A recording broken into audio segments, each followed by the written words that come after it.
भाऊ कदम यांची मुख्य भूमिका असलेला नशीबवान हा चित्रपट त्याला पहिल्या आठवड्यात डोंबिवलीत एकही चित्रपटगृहात एकही शो मिळालेला नाही। त्यामुळे भाऊ कदम यांनी मराठी चित्रपटाला निदान महाराष्ट्रात तरी मोकळा श्वास घेता येईल का असा प्रश्न आपल्या फेसबुक पोस्टमधून विचारला। गेल्या काही दिवसात भाई चित्रपटासंदर्भात सुद्धा अशीच अडचण निर्माण झाली होती। मराठी चित्रपटाला महाराष्ट्रात चित्रपटगृह आणि शो मिळत नसणं ही गोष्ट वारंवार घडते आहे। पुन्हा एकदा स्वागत आणि आता वळूयात राज्यातल्या अन्य काही महत्त्वाच्या बातम्यांकडे। बातमी आहे पुण्यातली। पुण्यात पुन्हा एकदा जलप्रलयासारखी स्थिती निर्माण झाली। पुण्यामध्ये सिंहगड रस्त्यावर मोठ्या प्रमाणात पाणी गळती झाली।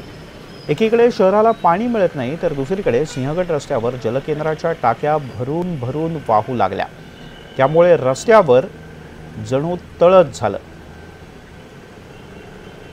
आपण ही दृश्य पाहतो आहोत। पुण्यातली 2 ते 2.5 फुटांपर्यंत सिंहगड रस्त्यावर काही ठिकाणी पाणी साचलं होतं।